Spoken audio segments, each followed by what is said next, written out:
لەسەر هەمان بابەت بەردەوام دەبین دیارە لە ماوەی ڕابردوودا بەهۆی زیادبوونی مەترسیەکانی تعریب لە ناوچە کێشە لەسەرەکان چەند جارێک گۆژاری دراوە و بڕیاردەری لیژنەی ناوچە کوردستانەکانی دەروی ئیدارەی هەرێمیش دەڵێت کە لیژنەکان بەدوادار چوون دەکات و راپۆرتێک لەو بارەیە و ئامادە دەکات و داواکاریەکانیش دەگەێنرێتە نوێنەری وڵاتان و نوێنەری نەتەوەیە گرتوەکان تاکو تایبەت بەم کێشە و بەم داگیرکردنا لە ناوچە کێشە لەسەرەکان کێشە و گیر و گرفتەکان بە تایبەتر لە ڕووی دەستورەوە چارەسەر بکەن جا بۆ قسە گفتوگۆکردن لەسەر ئەم بابەتە میوانداری زۆر بەڕێز عەبدولناسر ئەحمەد بڕیاردەری لیژنەی ناوچە کوردستانیەکانی دەروی ئیداری هەرێم لە ستۆدیۆی کەلارەوە میوانە. کاک عەبدولناسر سپاس بۆ ئامادەبوونت بەیانیت باش بێت لە ئێستادا بە شێوەیەکی گشتی و مەترسیانەی کە باز دەکرێت لەسەر ناوچە کێشە لەسەرەکان لە چه ئاستێکدایە؟ بەیانیتان باشتر بۆتەوە هەموو بینەران و بیسەران باش زۆر سپاسانەکەم بەڕاستی ئێمە وەکو لیژنەی ناوچە کوردستانیەکانی دەرەوەی ئیدارەی هەرێم هەفتەی ڕابردوو کۆبنەوەیەکمان کرد لە پەرلەمانی کوردستان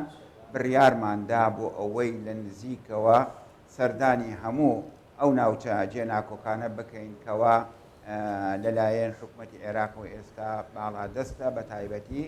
لە خانەقینەوە هەتاوەکو کەرکووک و مەخمور و شنگال و ئەو سنوورانەی کەوا ئێمە بتوانین دەستمان پێ بگا بۆ ئەوەی کە لەم کاتانەدا بەڕاستی گلەی و گازندەیەکی زۆر هەیە کە تعریب زیادی کردووە و هەروەها کێشە و مەشاکل زیاترە بۆیە ئێمە دوێنێ سەردانی قایمقامەتی خانەقینمان کرد لەگەڵ بەڕێز قایمقامی خانەقین و هەروەها ئەو بەڕێوەبەرە کوردانەی کە سەر بە قایمقامەتی قەزای خانەقین و لەگەڵ بەڕێوەبەری کشت و کاڵی خانەقین کە تایبەتمەندە بە قەزیەی تعریب و کێشە و کێشەی ناوچەکە و هەروەها بەڕێوەبەری پەروەردە بەڕێوەبەری پۆلیس زۆربەی ئەو بەڕێوەبەری ئەو دام و دەستگایانەی کەوا سەر بە هەرێمن و هەندێکشیان سەر بە حکوومەتی عێراقن بەڵام کورد بوون ئێمە دانیشتنێکی باشمان کرد لەو بارەوە ئێمە بڕیارمان داوە بۆ ئەوەی بە وردی لە هەموو کێشە و گیر و گرفتەکانی ناوکۆکەکان کۆ بکەینەوە و هەروەها ئەمانە بگەینی بە سەرۆکایەتی پەرلەمان و هەروەها لە سەرۆکایەتی پەرلەمان چوە بۆ حکوومەت و بڕیاریشمان داوە ئێمە لە دوای ئەمە سەردانی هەموو قونسوڵخانەکان و قونسوڵخانەکانی وڵاتانی دەرەوە وەروانەتەوە یەکگرتوەکان بکەین باسی مادەی 140 و وەزعی کورد بکەین لەو سنوورانە کەوا چی وەزعێکیان هەیە بەڕاستی ئەو سنوورانە ناوچە جێنرا کۆک ناسراوە بەڵام بەڕاستی ئێستا وای لێ هاتووە لەلایەن دەستگایەکەوە لەلایەن حکوومەتەوە لەلایەکەوە بە زۆری دەسەڵاتەکانیان گرتوتە دەست و ئیش و کارەکان بەڕێوە ئەبەن ناوچەی جێناکۆک ئەبێ ئەو جێناکۆکانەیەکەوە لەبین مەسەرەن کورد و عەرەبدایە ئێستا ئەبێ لە بینی هەرێم و حکوومەتی عێراقا ئەبێ بە یەکسانی بەڕێوە ببرێ هەتاو ئەو کاتەی کەوا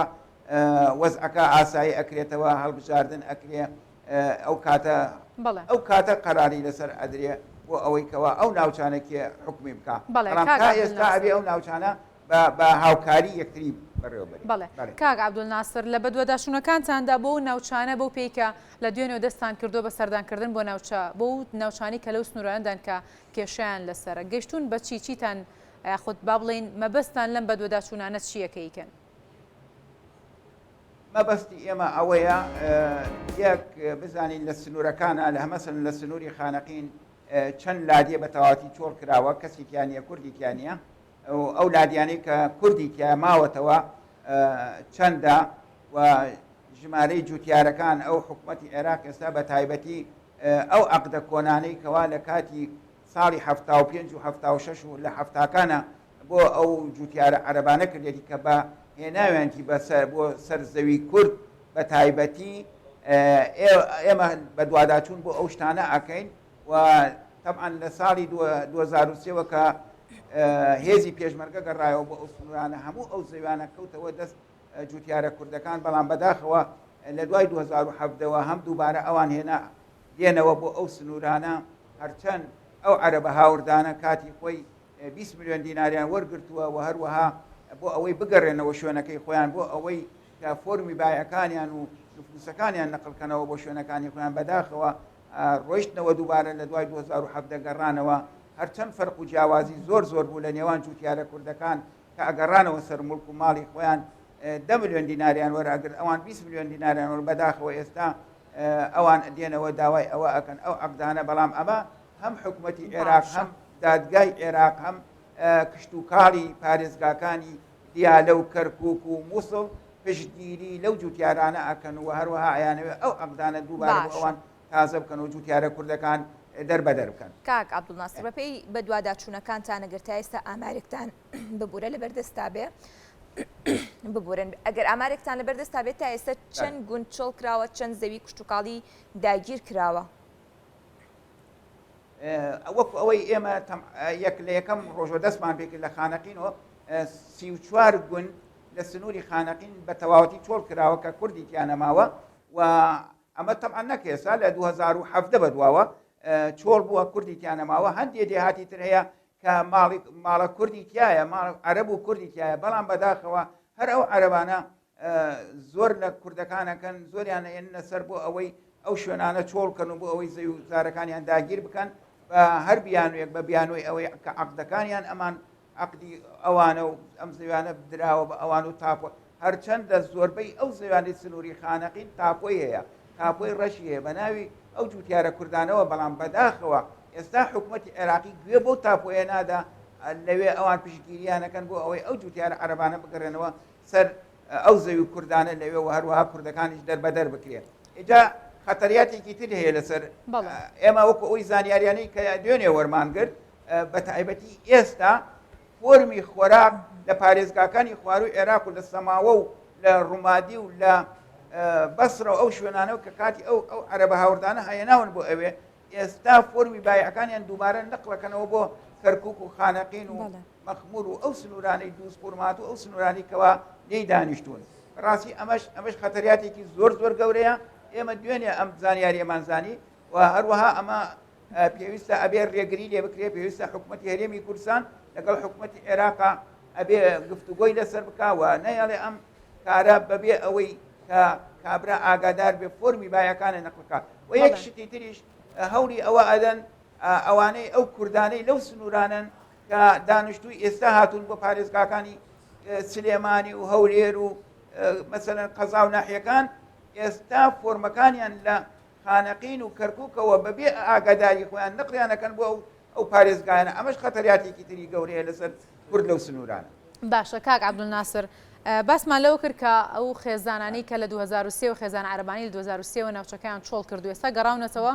بۆی دەست بگرنەوە بەسەر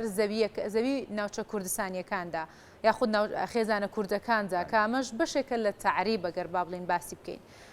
ئێوە لیژنەکەتان یاخۆت لیژنی ناوچە کوردستانەکانی دەرەوە تا ئێستا چیتان کردووە بۆ ئەمە و لە هەوڵەکانتان بەردەوامن بۆ ئەوەی کە چارەسەرێک بۆ ئەمە بدۆزن و داواکاریتان چییە؟ ئێمە تەبعاً بۆیە بڕیارماندا لە هەفتەی ڕابردوو لە لیژنە بڕیارماندا مەیدانیەن سەردانی ئەو سنوورانە بکەین و هەموو داتا و زانیاریەکان کۆ بکەینەوە لە هەموو سنوورەکان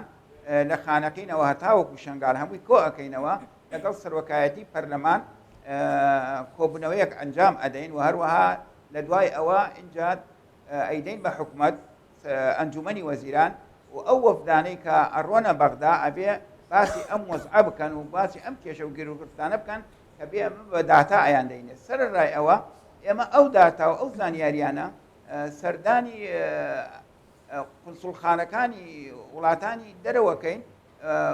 بۆ ئەوەی لە نزیکەوە ئاگاداری ئەم وەزعە بن ئێمە دوێنێ شتێکمان بیست ئەڵێن ئەوان عەرەبەکان هەموو جارێ سەردانی بارەگای نەتەوە یەکگرتوەکانەکان سەردانی قونسوڵخانەکانەکان ئەڵێن کورد تەعدامان لێکە ئەمە زەوی ئێمەیە ئەمە زەویانە چۆڵ بووە هەندێک ئەوان بە زۆر تهدیدیانیان کردووە باریان کردووە کوردەکان لەوێ نەماون اینجا ئەڕۆن ئەم خۆیان سکاڵای ئەوە ئەکەن کە ئەم ناوچانە چۆڵە و پێویستە ئەوان بگەڕێنەوە بۆ ئەو سنوورانە بەڕاستی کێشە و گیر و گرفت زۆرە لەوێ بەداخەوە هەم وەکو حکوومەتی هەرێمیش دەعمی ئەو سنوورانە ناکا بۆیە پێویستە حکوومەتی هەرێمی کوردستان دەعمی ئەو سنوورانە بکات دەعمی ئیدارات بکات بە هیچ شێوەیەک دەعمی ئیداراتی ئەو سنوورانەی کە سەر بە هەرێمی کوردستان سەر بە ناوچە ناکۆک لە سەرەکانن و لە دەرەوەی هەرێمی کوردستانن دەعمیان ناکات پێویستە حکوومەتی هەرێمی کوردستان بودجەی تایبەتی دابنێ بۆ ئەو سنوورانە چی بۆ کشت و کاڵ چی بۆ شارەوانیەکان چی بۆ خزمەتگوزاری چی بۆ قایمقامەتەکان بۆ بۆ ئەو سنوورانە هیچ پرۆژەیەکی نییە حکوومەتی هەرێمی باشە کاک عەبدولناسر بە بڕوای تۆ ئەگەر ئەمە حکوومەتی هەرێمی کوردستان پێویستە بەڵێ کاک عەبدولناسر بە بڕوای تۆ ئەگەر حکوومەتی هەرێمی کوردستان لە کاتی خۆیدا کە بۆ ئەو ناوچە جێناکۆکانە پرۆژەی هەبوایە خزمەتی بکردایە ئێستا بارودۆخەکە گن ئەگەیشتام ئاستی ئێستا نەئەگەیشت طبعا لەبەر ئەوەی کە چەندین ساڵ تقریبا لە 2023ەوە ئەو سنوورانە بە کەرکووکیشەوە ئێمە خۆمان حکومان کردووە پارێزگاری بەڕێوەبەری شارەوانیەکان هەموو ئیدارات کشت و کاڵ هەمووی بەدەست کوردەوە بووە بەڵام بەداخەوە وەکو پێویست نەمانتوانی و ئیش و کارەکان بخینە سەر سکا بۆ تاپۆکردنی زەوی ئەو جوتیارانە بۆ هەڵوەشانەوەی ئەو قەراراتی مجلسی قیادەی سەورە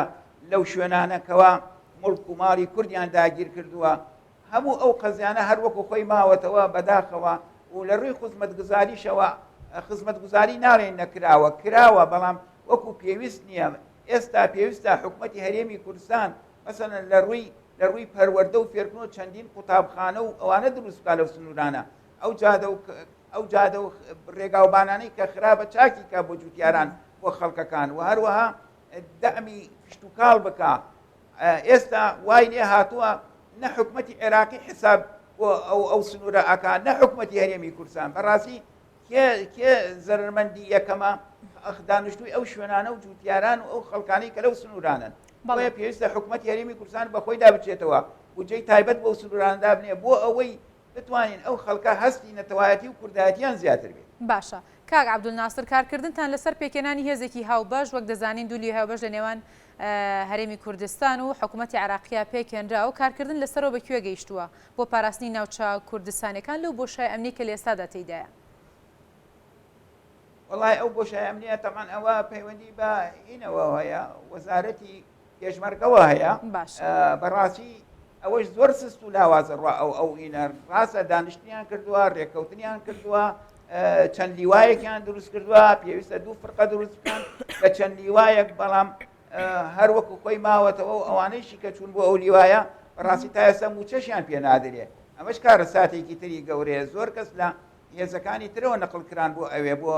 ئەو لیوایانە بەڵام هەتا ئێستا بەداخەوە موچەکانشیان پێ نادرێ ئەمەش کارە ساتێکی زۆر گەورەیە حەقە حکوومەتی هەرێمی کوردستان هەلە بکات لەم کێشەیە بۆ ئەوەی بتوانین ئێمە ئیشوکارەکانمان بخینە سەر سکا کە ئەو خەڵکانەی لەو سنوورانن یا هێزی پێشمەرگا تۆزێ هەستی نەتەوایەتی و نیشتمان پەروەریان زیاد بێ نەک هەمووی بێزار بێ لەم وەزان باشە کاک عەبدولناسر پێشتری ئاماژەت بۆدا کە کار لەسەر و بابەتاکەن تاریبکردنیە و ناوچانە کارەکانتان بەکوێ گەیشتووە سەردانەکانتان بۆ ناوچانە دوێنێش لەگەڵ لە ئیداریەکان یاخۆت بەشە ئیداریەکانی قەزای خانەقین کۆبوونەتەوە ئەو داواکاریانی کە پێشکەش کران پێشکەش بە لیژنەکەتان کران لە خانەقین چی بوون ئەو داواکاریانە پێشکی ئێمە قسەمان کرد و داواکاری زارەکیان پێداین دەربارەی ئەم وەزعانەی کە من باسێکم لە ڕووی خزمەتگوزاریەوە لە ڕووی دامەزراندنەوە لە ڕووی کشت و کاڵەوە هیچ دەعمێک ناکرێت لەلایەن حکوومەتی هەرێمی کوردستانەوە لەلایەن حکوومەتی عێراقیشەوە زۆر بەسستی هاوکاری ئەو سنوورانە ئەکرێ بەڵام ئێمە داوای داتای هینمان کرد ئەوانش لەم ڕۆژانە داتایان پێیە بە ژمارە وەیە من حەز ناکەم ئێستا بە بێ ژمارە هیچ داتایەک باسکەم بە داتا ژمارەمان دەنێ بە داتا چەند لادێ چۆڵ بووە چەند ژمارەی دانیشتوان ئاوارە بوون لە کوێن لە چی شوێنێکن کێشەی جوتیاری کێشەی ئەو کێشانە هەمووی بە داتا پێمانەدەن ئەم ڕۆژانە بۆ ئێمە سەردانەکانمان لە خانەقینەوە دەستمان پێی کرد هەتا وەکو شنگال ناوەستین هەر هەفتەی بۆ شوێنێکە ڕۆین ئینشاءالله باشە کاک عەبدولناسر جگە لە داگیرکردنی زەویە کوشت و کاڵیەکان و هەروەها گەڕانەوەی هاوڵاتیان یارب بۆ ناوچە جێناکۆکەکان بابەتێکی دیکە هەیە کامەش جۆرێک کە لە تاریبکردن کە لە دامەزراوە حکومیەکاندا مامۆستایان فەرمانبەران و لێپرسراوان کە لە ناوچە جێناکۆکەکاندا دەسەڵاتیان هەیە بۆ بەڕێوەبردنی ئەو ناوچانە لا دەبرێن و هاوڵاتیانی عەرب دەکرێتە جێی داواکاریەکان یاخود بە دوواداچوونەکان لەسەر ئەم بابەتە گەیشتۆنەتە کوێ طبعا ڕاستە ئەو شتە هەیە ئێمەش بە دوواداچوونمان کرد هەندێک شوێن بەڕێوەبەرەکان نقلەکان بەڕێوەبەرەکان دا ئەبەن ئەمەش تەبعاً پێویستە ئەمە بۆیە ئێمە ئەمانەوێت بەداتا ئەو شتانە وەرگین تا لەگەڵ حکوومەتی هەرێمی کوردستان و ئەنجومەنی وەزیرانە دانیشتن بکرێ بۆ ئەوەی بێنە سەرخەت ئێستا ئێمە پێشتر ئێستا سەرۆکی دەستەی ناوچە کوردستانیەکانمان هەیە سەر بە حکوومەتی هەرێمە ئەوە دەسەڵاتی زیاترە باڵا دەسترە ئێمە هەم لەگەڵ ئەوشدا هەنیشین بۆ ئەوەی کە ئەو کێشە و گیر و گرفتانە هەم لەگەڵ ئەو تاوتێ بکەین هەم داواشەکەین کە سەردانی پەرلەمانی عێراقیش بکەین بۆ ئەوەی باسی ئەو وەزعانە بکەین ئەوەی کە پەیوەندی بەو کێشە و گیر و گرفتانەوە هەیە لە هەر سنوورێک ئێمە ئەمانەوێ بە دوواداچوونی تەواو بکەین لە هەموو ڕووەکانەوە بۆ هەموو کێشەکان ئەو برادرش کە ئێستا سەرۆکی دەستەی ناوچە کوردستانیەکانی حکوومەتی هەرێمی کوردستانە بەتوانایە شارەزایە خەڵکی سنوورەکەیە ئەوش زانیاری باشیە لە وبارەوە هاوکارمانە ئێمەش هاوکاری ئەبین وەکو ئەوەی تا بۆ ئەوەی بتوانین شتێک بکەین بۆ سنووری ناوچە کوردستانەکانی دەرەوەی دارەیە. بەڵێ کاک عەبدولناسر باس لەوە کرد لە دوایەوەی کە سەردانەکانتان چاو کرد و گیر و گرفت و ئەو پێشنیارانەی کە لە ناوچەکانە هەن تەقدیمتان کرایکەن بە راپۆرتێک و تەقدیم بە حکوومەتی عێراق و لە هەمان کاتە نەتەوەی گرتوەکانیشی دەکەن ئێوە دەتانەوێت نەتەوەی گرتوەکان یاخود حکوومەتی عێراق چۆن هاوکار بێت لەگەڵتانە بۆ چارەسەرکردنی ئەم دۆخی کە لێستادا لەو ناوچانەدا ئاگوزارێت. ئێمە ئەو کاتە بە تاتا و بە راپۆرت و بە ژمارە ئەبێ قسەیان لەگەڵا بکەین سەردانیانەکەین باسی ئەو کێشە و گیر و گرفتانە ئەکەین کە وەزعی کورد لەو سنوورانە چۆن بووە پێشتر چۆن بووە ئێستا چۆنە هەمویان ئەوانی زانیاریان هەیە کەوا مەسەرەن چۆن لە ساڵی 1975 بەدواوە بە تایبەتی کە ئەو سنوورانە تعریب کراوە ئێستا کێی لێیە کوردی لێیە عەرەبی لێیە کێی لێیە وەزعی ئەو سنوورانە چۆنە ئەوانش زانیاری تەوایان هەیە بەڵام ئێمە وەکو بیرخستنەوەیەک وەکو سەردانیانەکەین بۆ ئەوەی کە جەخت بکەینەوە لەسەر ئەوەی بۆ ئەوەی ئەو وەزعا لەوە زیاتر قابلی قبول نییە بۆیە ئەوان ئێمە ناڕوین سکاڵا تۆمار بکەین بەڵام عەرەبەکان بەردەوام ئەڕوان سکاڵا تۆمارەکەن لەسەر کوردەکان لەو سنوورانە ئەبێ ئێمەش بەردەوام بین سکاڵا لەسەر ئەوان تۆمارکەین و بۆ ئەوەی کەوا ئێمە مافی خۆمانە ئەوان مافی ئەوانیش نییە ئەو شوێنانە. باشە کاک عەبدولناسر لە یەکێک لە وەڵامی پرسیارەکان یاخود لە قسەکان تا باس لەوە کرد کە هۆکاری دروستکردنی ئەم بارودۆخی ئێستا بەشێکی ئەوەیە کە لەلایەن دەسەڵاتدارانی کورد ناوچە جێناکۆکەکان لە ڕووی خزمەتگوزاریەوە پەراوێز خراوە و لە هەمان کاتیشدا دەمەوێت ئەوە بڵێم ڕەنگە لە هەمان کاتدا ناکۆکی نێوان لایەنە سیاسیەکان هۆکارێکی دیکە بوو بێت بۆ دروستکردنی ئەم بارودۆخە لە دروستکردنی ئەم لیژنەیە دوایەوەی کە ئامارتان دەستکەوت پێیانتان بۆ لایەنە کوردستانیەکان چییە تا بە یەکدەنگی بە یەکڕێزی بە یەک هەڵوێستی هاوکار بن لە چارەسەرکردنی ئەم بارودۆخەدا. وڵی ئێمە هەور وەکو لیژنەی ناوچە کوردستانیەکانیش هەردەم داوای ئەوەمان کردووە بۆ ئەو ناوچانە دوور لە حزبایەتی هەموو حزبەکانی یەکدەنگ یەک ڕەنگ یەک هەڵوێست بن و کوردانە ئیش بکەن نەک حزبایەتیانە وەیە ئێمە داوای ئەوە ئەکەین هەموو لایەنە سیاسیەکان یەکدەنگ بن ئەگەر لە هەرێمی کوردستان شا یەکدەنگ نەبن بەڵام لە بەغدا و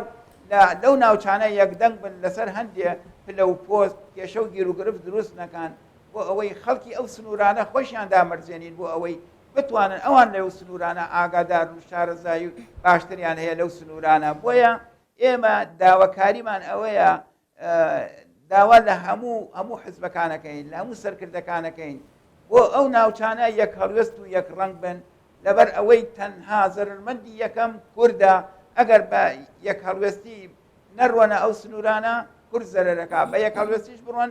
کورد ئینشەڵا قازانجەکە و ئەو ناوچانە هەموو ئەگەڕێتەوە سەر هەرێمی کوردستان. بەڵێ زۆر سپاس بۆ عەبدولناسر ئەحمەد بڕیاردەری لیژنەی ناوچە کوردستانیەکانی دەرەوەی ئیداری هەرێم ئومێد دەکەین دروستکردنی ئەم لیژنەیە و بە دوادا چوون بگاتە جێگەی خۆی و تەواوی کێشە و گیر و گرفتەکان لە ناوچە جێناکۆکەکان چارەسەر بکرێت و هاوڵاتیانی کوردیش بتوانن لە زەویە